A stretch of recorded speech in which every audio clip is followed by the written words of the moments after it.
سلام، من ناهیدم. با شوهرم سنتی ازدواج کردیم. شوهرم 28 سالشه و من 25 سالمه. امیر خیلی مرد خوبیه. اهل زندگی و خانواده دوسته. 2 خواهر شوهر دارم و یه برادر شوهرم امین که با دخترموش بهاره ازدواج کرده. بهاره هم 25 سالشه، زندگی خوبی داره. همه چیز از اون روز شروع شد. میخواستم برم خونه بهاره که قد شلوارمو کوتاه کنه. بهاره گاهی خیاطی میکرد و این چیزا رو خوب بلد بود. شوهرش 2 هفته مأموریت بود و منم گفتم حتما خونه است. بدون اینکه بهش بگم به شوهرم گفتم منو برسونه. دم در پیاده شدم و با شوهرم خداحافظی کردم. زنگ در رو که زدم دیدم کسی خونه نیست. به گوشی بهار زنگ زدم. بهار گفت اومدم بیرون یکم از سوپرمارکت خرید کنم. وایستا تا یه ربع دیگه میام خونه. دم در منتظر بودم که یه موتوری وایستاد. زنگ در خونه بهار رو زد. گفتم نیستن، الان میان. نسبتمو که پرسید گفتم خواهرشم. گفتم از طرف شوهرش بسته اومده؟ پستچی بسته رو بهم داد. بسته رو که گرفتم یه کارتون بزرگ بود. منتظر بهار بودم. دیر کرده بود که دیدم پشت بسته و به عنوان سفارش مشتری مشخصات و آیدی پیج اینستاگرام امیر شوهرم نوشته شده. فرستنده یه مزون لباس فروشی بود و گیرنده بهار بود. اما پشت جعبه مشخصات امیر بود. هر جوری که فکر می‌کردم باورم نمی‌شد. نمی‌شد بسته رو باز کنم. نمی‌شد باز نکنم. راه افتادم و از خونه بهار فاصله گرفتم. چند تا خیابون پایین‌تر توی ایستگاه اتوبوس نشستم و کارتون رو باز کردم. توی جعبه یه دامن پرنسسی کوتاه بود و یه زنونه با یک نامه که نوشته بود سلام بهار جان. نمیدونم چرا وقتی فهمیدم حامله‌ای حس کردم اون بچه دختره. آخه شنیدم فقط زنای با احساس صاحب دختر میشن. مگه نه اینکه تو برای من فداکاری کردی، از خودت گذشتی. بهارم، تو تنها زنی هستی که تو این دنیا میشه بهش فکر کرد. ولی چه فایده؟ حتی از فکر کردن بهت هم ترس دارم. از اینکه روزی بفهمم کسی فکرامو خونده.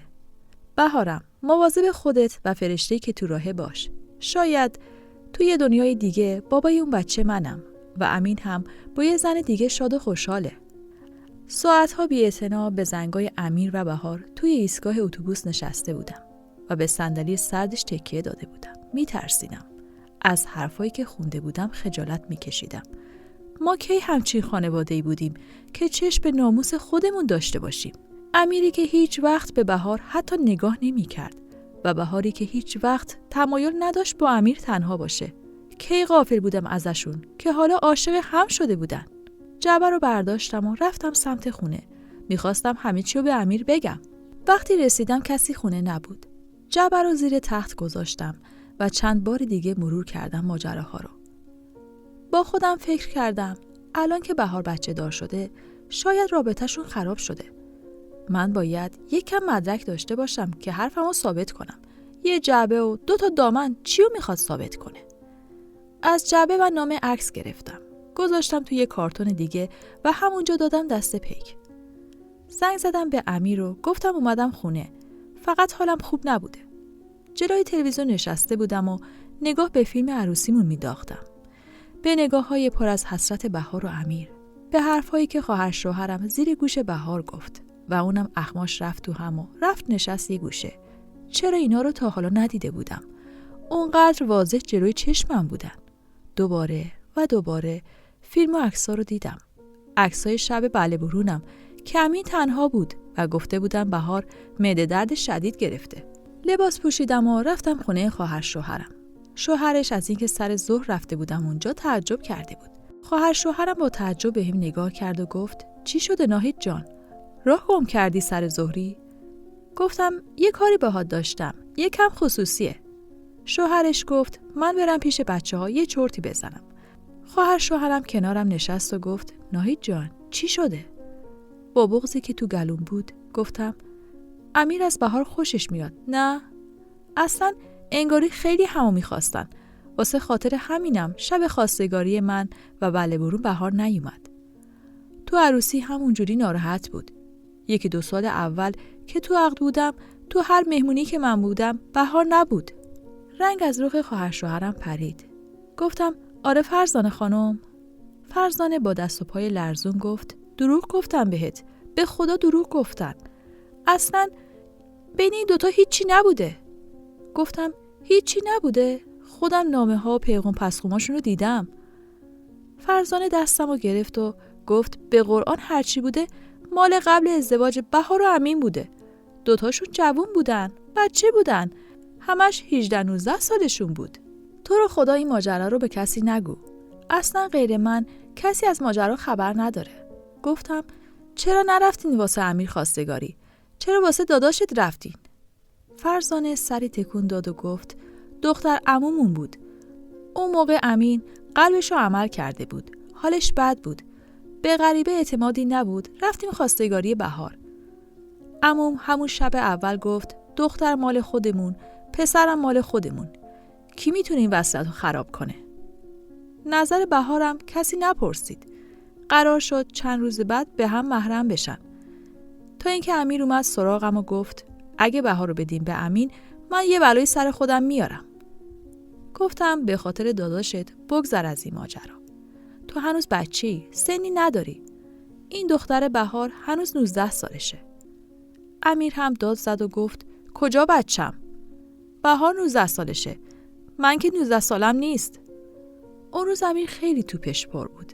ولی من گفتم حتی اگه بهار با داداشت ازدواج نکنه اونو نمیدم به تو. شوخی که نیست. اسم رو دختر مردم بذاری بعد بگی واسه این نمیخوام، واسه اون بعدی میخوام. امیر رو قسمش دادم به جون مادرمون. گفتم اگه این کارو بکنی حال امین بد میشه. میبینی که داداش ما قلبش مریضه. بهار رو ندن به امین ما واسه کی بریم خواستگاری؟ از بعد اون روز امیر دیگه اسمی از بهار نیاورد. خودش میدید چقدر حال داداشش داره بهتر میشه. ولی بهار سر ناسازگاری گذاشت. از فامیل و آشنا خبر رسید که راضی به این ازدواج نیست. شب خواستگاری همه تو خونه عموم بودیم و بهار از اتاق بیرون نیومد. هر چقدر انتظار کشیدیم بیرون نیومد. یهو امیر پا شد و گفت دختر عمو نازتو بکشیم. امیر رفت تو اتاقش و همه زدن زیر خنده. همه بهار و امیر رو مثل خواهر برادر میدونستن. 1 دقیقه نشد که امیر از اتاق بیرون اومد و بعدش بهار اومد. نمیدونم بهش چی گفت که راضی شد به ازدواج. همه میگفتن و میخندیدن. امیر از همه بیشتر جوری میخندید که از خنده هاش میترسیدم. بعد اون دیگه بهار و امیر با هم رو در رو نشدن. شب خواستگاری تو هم بهار نیومد. فرزانه که حرفاشو زد گفت واسه گذشته ها بود. هرچی که بود ما سر سفره پدر مادر بزرگ شدیم. امیر چشم به ناموس خودش نداره. از خونه فرزانه بیرون زدم و تو بهت بودم. نگاه‌های بهار تو شب عروسی یادم می اومد و آتیشم می زد. از نامه مشخص بود که با هم رابطه ندارن ولی جونشون واسه هم میره. چند روز بعد اون ماجرا مادر شوهرم به همه اعلام کرد که بهار حامل است. نمیدونم چرا ولی حس می کردم تا قبل حاملگی بهار جفتشون امید داشتن که به هم برسن. روزا پشت هم می گذشت و شکم بهار جلوتر می اومد و عشق امیر به بهار منو به زندگی سرد کرده بود. نمیتونستم بگم چرا عاشقی. نمیتونستم بگم از همه چی خبر دارم. ولی به عنوان یه زن از درون شکسته شده بودم. بهار تقریباً 8 ماهه بود که کم کم حال امین بد شد. این وسط از همه بیشتر امیر بود که ناراحت بود. مدام شبا به امین فکر میکرد. میگفت برادرم اگه طوریش بشه من از غصه دیق میکنم. توی دلم با خودم میگفتم چشمت به زنشه. اون وقت از غصه مریضی برادرش شب خواب نداره. 8 ماهگی بهار بود که تصمیم گرفتن امین دوباره قلبش رو عمل کنه. یکی از دریچه‌های قلبش مادرزادی مشکل داشت و تا حالا 1 بار عمل کرده بود و این بار دوم بود که عمل میکرد. دکترها میگفتن عمل سختی نیست اما ممکنه که جواب نگیره و مجبور بشه راههای دیگر رو امتحان کنه. امین قلبش رو عمل کرد. توی تمام روزایی که حالش بد بود مدام به این ماجرا فکر میکردم که امین اگه بمیره من باید توی این زندگی چیکار کنم. نه بچه‌ای دارم نه عشق و علاقه‌ای بین من و امیر هست. فقط یه چیز ما رو به هم وصل میکنه و اون اسمی که توی شناسنامه هامونه. امیر خیلی مرد خوبی بود. به من و زندگیش خیلی میرسید. ولی تو زندگی ما هیچ عشق و دوست داشتنی نبود. عمل امین موفقیت آمیز بود. حالش خوب شد و بعد از خوب شدن حالش تقریباً 2 هفته بعد بچهش به دنیا اومد. اسم دخترشو گذاشتن آلاله. آلاله خیلی شبیه به مادرش بود. از همون روزای اول علاقه امیر به آلاله مشخص بود. آلاله هر چقدر بزرگتر میشد، قشنگیش بیشتر میشد. کم کم دیگه شبیه مادرش هم نبود و از اون خیلی خوشگلتر شده بود. آلاله 4 ماهش بود که یه شب خواهر امیر حدوداً ساعت 3 بود که زنگ زد به خونمون. امیر عجاش پرید و رفت تلفن رو جواب داد. دست و پاش می‌لرزید. موقع جواب دادن تلفن مدام پشت سر هم میگفت الان حالش چطوره؟ الان حالش چطوره؟ گوشی رو قطع کرد. نگاش کردم و گفتم چی شده؟ امیر گفت حال داداشم خوب نیست. انگاری اونو بردن بیمارستان. تو بیمارستان فرزانه انگاری غش کرده بود و شوهرش و بقیه دورش بودن. بدو رفتیم سمتش. امیر رفت بقیه رو کنار زد و گفت چی شده آبجی؟ خواهرش 2 دستی زد تو سرش و میگفت خاک به سر شدیم. بچهش یتیم شد. دیدی چه خاکی به سرمون شد؟ دست خواهرش رو گرفته بودم. همه داشتیم اشک میریختیم. اصلا باورم نمیشد. با خودم فکر میکردم حتما یه شوخی مسخره است. خواهر امیر مدام به سر و صورتش میزد و میگفت اگه مامان بابا بفهمن حتما دق میکنن. این چه مصیبتی بود که به سرمون اومد؟ امیر میگفت حالش که خوب شده بود. اصلا مشکلش اونقدر جدی نبود. گفته بودن عمل کنه خوب میشه.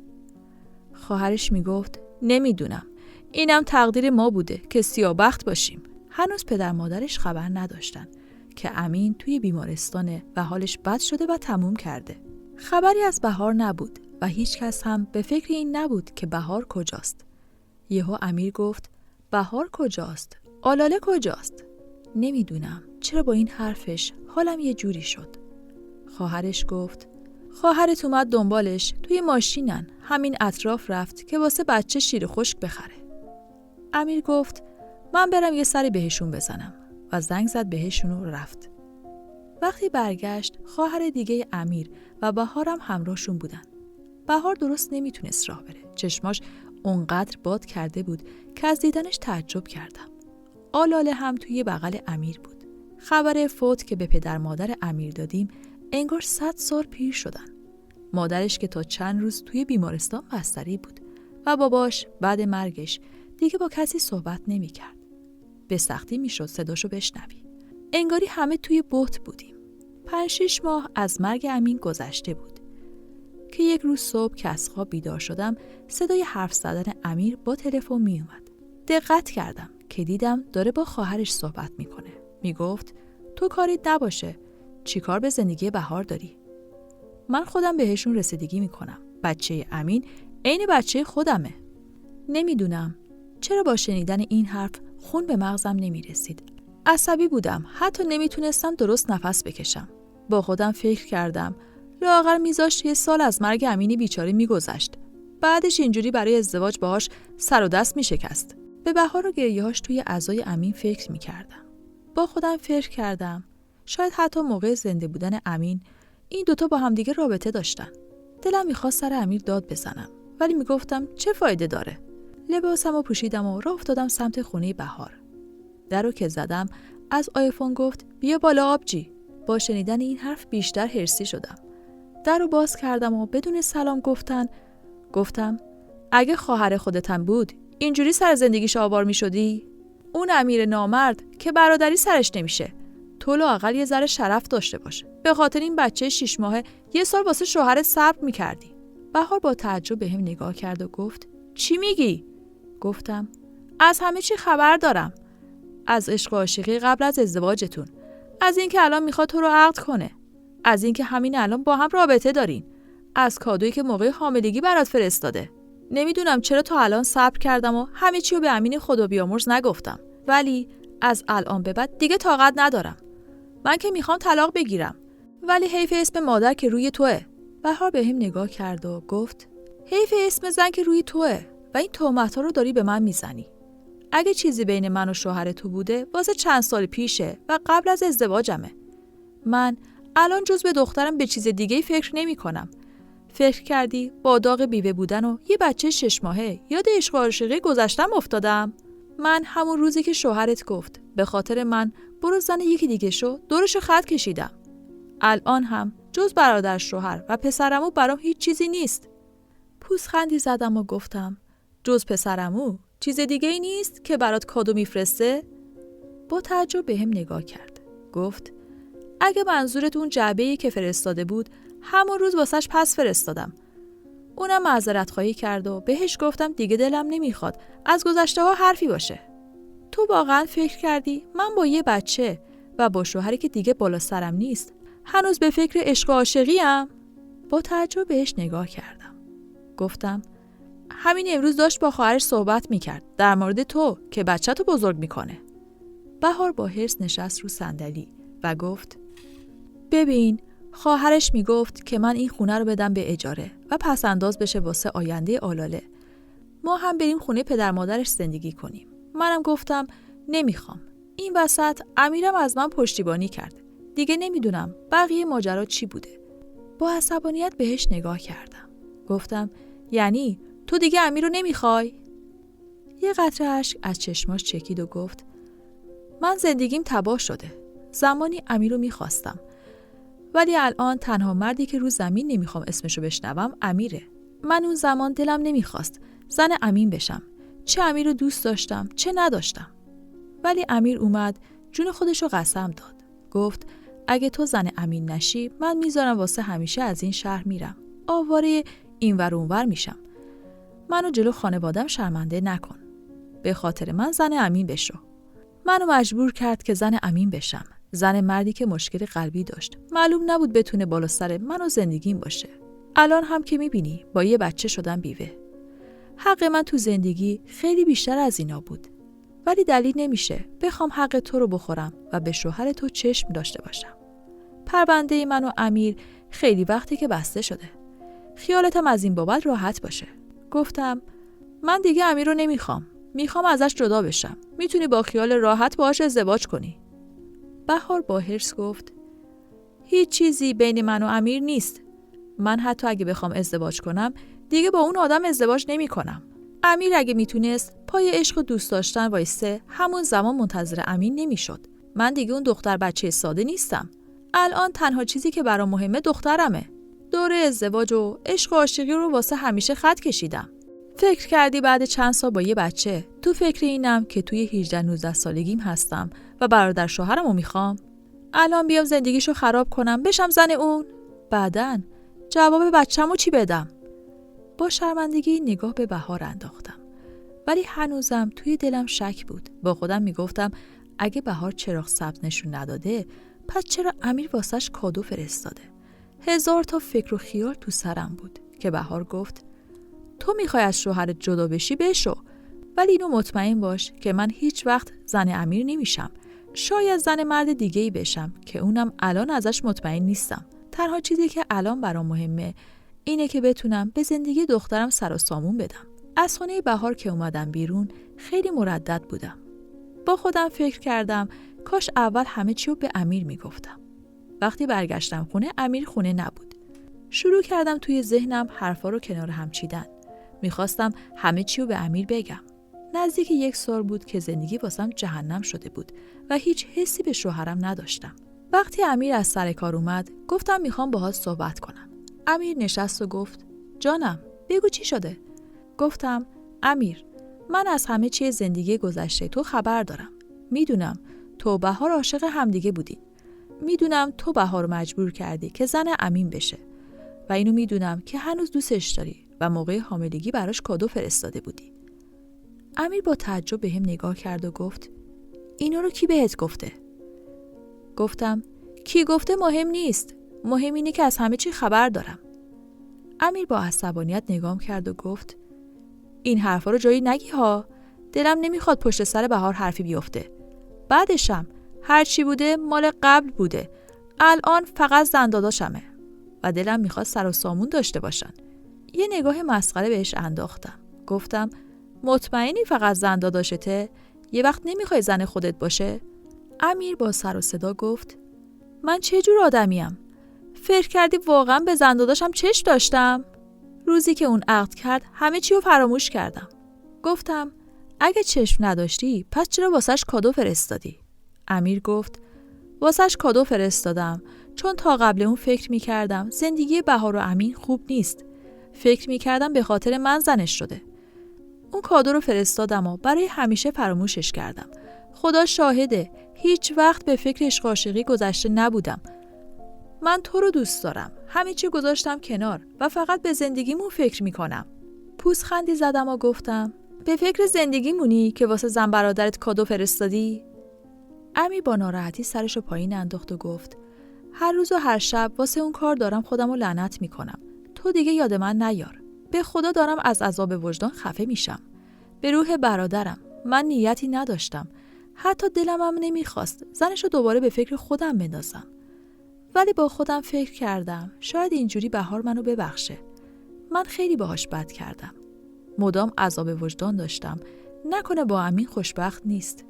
سری تکون دادم و گفتم من تو این زندگی احساس خلأ میکنم. انگار هیچ چیزی تو این زندگی واسه من نیست. من ازت جدا میشم. تو هم راحت با بهار زندگی کن. حرفای صبح تو رو با خواهرت شنیدم. امیر داد زد و گفت چه ربطی داره؟ اون زن هرچی نباشه زن داداش خدا بیامرز منه. بچه تنها داداش من بوده. من فقط گفتم هوای زندگیشونو دارم. لازم نیست که آواره خونه بابام بشه وقتی خودش راضی نیست. من کم بدبختی کشیدم که حالا تو هم اسم طلاقو میاری؟ رابطه من و بهار برای همیشه تموم شد. تموم. همون روزی که زن داداش من شد تموم شد. از چشماش میتونستم بخونم داره دروغ میگه. ولی بهار واقعیتو میگفت. اما امیر نه. من برق چشای امیر رو میشناختم. ناامیدی و غم تو چشای بهار رو دیدم. چند ماهی به همین شکل زندگیم گذشت. کم کم داشت سالگرد امین میرسید و من و امیر از هم دورتر و دورتر میشدیم. کم کم همه متوجه زندگی سرد و رابطه ما شده بودن. بهار از همه بیشتر متوجه این ماجرا بود و سعی میکرد وقتی من و امیر جایی هستیم اون نیاد. 1 ماه از سالگرد امین گذشته بود که متوجه شدم حامله شدم. بیبی چکو که برداشتم با بت نگاش میکردم. بغض تو گلوم بود. گفتم خدایا تو که زندگی منو میبینی. یه بچه رو قاطی این بدبختی نکن. تا وقتی جواب آزمایش بیاد 1000 تا نظر و نیاز کردم که جواب منفی باشه ولی مثبت بود. نمیدونستم چی کار کنم ولی میدونستم جای اون بچه تو این زندگی نیست. متوجه فاصله‌ام با امیر بودم و راهی نداشتم. بالاخره خانواده هم متوجه شدن حامله‌ام و میخوام بچه رو سقط کنم. یه روز بعد از ظهر همین که امیر از خونه بیرون رفت در خونه رو زدن. از آیفون دیدم بهار پشت دره. در رو باز کردم و سلام کرد و اومد داخل. یه جعبه شیرینی دستش بود. خندید و گفت شیرینی مادر شدنته. با حرفش ناخودآگاه اخمام تو هم رفت. بهار نشست و گفت شایدم شیرینی ازدواج مجدد من. بهار لبخندی زد و گفت من دشمنت نیستم. کدوم آدمی به عشق جوونیش رسیده؟ اگرم نرسیده به این معنی زندگی خودشو نمیخواد؟ حرف از آدمای بدذات که دنبال اینن آوار بشن سر زندگی کسی زیاده. چون انگشت شمارن. من نخواستم اسمم بیوه بشه ولی شد. حالا هم که شده خیالت راحت که رو زندگی تو آوار نمیشم. پسر خالم قبل مرگ امین از زنش جدا شد و چند بار خواستگاری کرده. بهش جواب مثبت دادم. فعلا هم فقط به تو گفتم. ماتم برده بود. بهار دستمو گرفت و گفت زندگی تو بکن. واسه یه عشق که از سر بچگی بوده چرا روزگارتو سیاه کردی؟ من نه اون دختر عاشق پیشم نه امیر. جفتمون حالا زندگی و بچه داریم. بهار که رفت انگار یه باری از رو دوشم برداشته شده بود. با خودم فکر می‌کردم اگه بچه رو نگه دارم و بعدم متوجه رابطه بهار و امیر بشم چی؟ ولی بهار خیالم رو راحت کرد. امیر که اومد خونه محبتش رو بیشتر احساس می‌کردم. نشست کنارم. گفتم شنیدی بهار میخواد شوهر کنه؟ یهویی با تعجب بهم نگاه کرد و گفت میخواد ازدواج کنه؟ گفتم آره. مگه نباید ازدواج کنه؟ یکم فکر کرد و گفت چرا؟ والا اونم حق داره. مگه چند سالشه که ازدواج نکنه؟ الان ازدواج کنه بهتر از اینه که 5-6 سال دیگه ازدواج کنه. الان موقعیت‌های بهتری براش هست. گفتم تکلیف آلاله چی میشه؟ امیر گفت بهار زن عاقلیه. نمیره زن یکی بشه که آلاله رو بندازه دور. بعدشم اگه بچه رو نخواست، پدر و مادرم آلاله رو روی جفت چشاشون میذارن. ولی مطمئنم که بهار با کسی ازدواج میکنه که بتونه بچه‌شو درست بزرگ کنه. گفتم قراره با پسرخالش ازدواج کنه. امیر گفت تو اینو از کجا میدونی؟ گفتم خودش صبح اینجا بود و همه چیو گفت. امیر سری تکون داد و گفت انشالله که خوشبخت بشه. حالا منم میرم تحقیق میکنم. هرچی نباشه هم قراره بچه داداشم زیر دستش بزرگ بشه، هم بهار دختر عمومه. با تعجب گفتم یعنی همین؟ نگام کرد و گفت یعنی چی همین؟ گفتم تو واقعا نمیخوای جلوی ازدواجشو بگیری؟ امیر با تعجب به هم نگاه کرد و گفت من خرکی باشم که برم جلوی ازدواج اونو بگیرم؟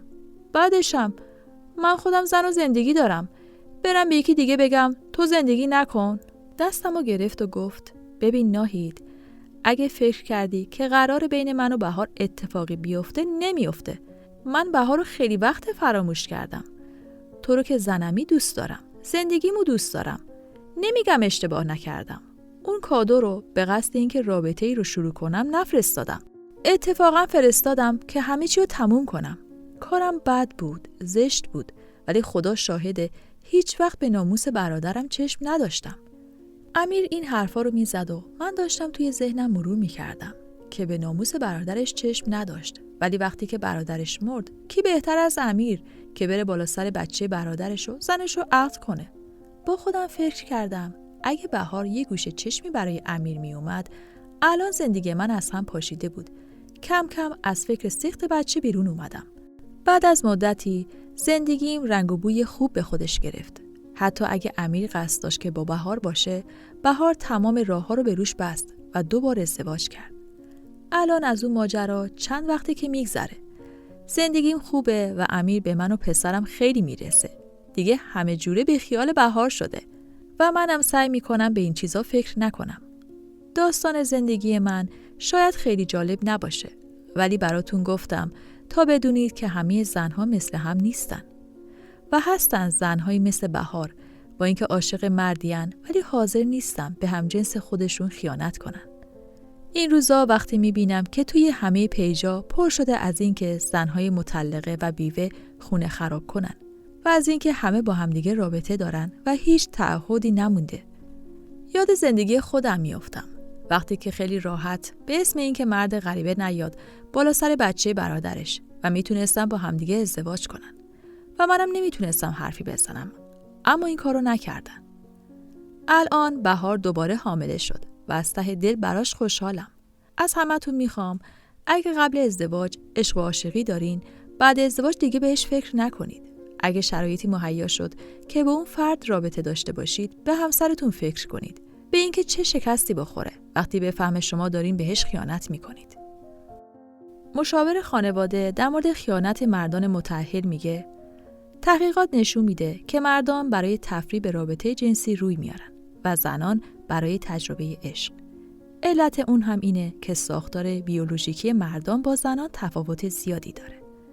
آمارها نشون میده که مردان متأهل بیشتر از زنان متأهل تو زندگی زناشویی دست به خیانت میزنن و علتش هم اینه که مردان متأهل بعد از مدتی ارتباط جنسی با همسران خودشو تکراری میبینن و برای اینکه بتونن مثل قبل لذت و سرگرمی بیشتری از ارتباط دریافت کنن، دست به ارتباطات خارج از زندگی زناشویی خودشون میزنن. آمارها نشون میده که 16% زنان متأهل حداقل 1 بار تجربه ارتباط خارج از زندگی زناشویی رو داشته و این درصد برای مردان متأهل 23% بود.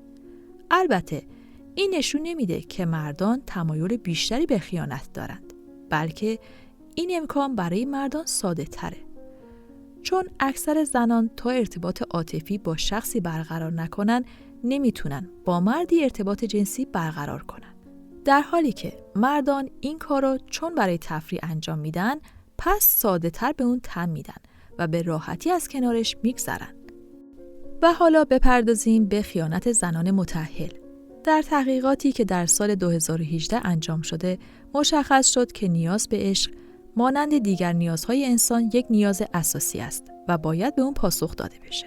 این نیاز از جنبه‌های مختلفی باید پاسخ داده بشه که البته یکی از مهمترین اونها داشتن ارتباط جنسیه. البته این نیاز با ازدواج پاسخ داده میشه و ازدواج در حقیقت قراردادی میان دو نفره که طی اون احساسات، روابط فیزیکی و نیازهای جنسی خودشونو به اشتراک میذارن. همچنین اگر نیازها و توقعات زن در ازدواج برآورده نشه، گرایش به خیانت پیدا میکنه. ساختار بیولوژیکی زنان بسیار متفاوت از مردانه. زنان از مردان بیشتر به ارتباط اجتماعی و گرفتن تایید از دیگران نیاز دارن و برای همین احساساتی ترن.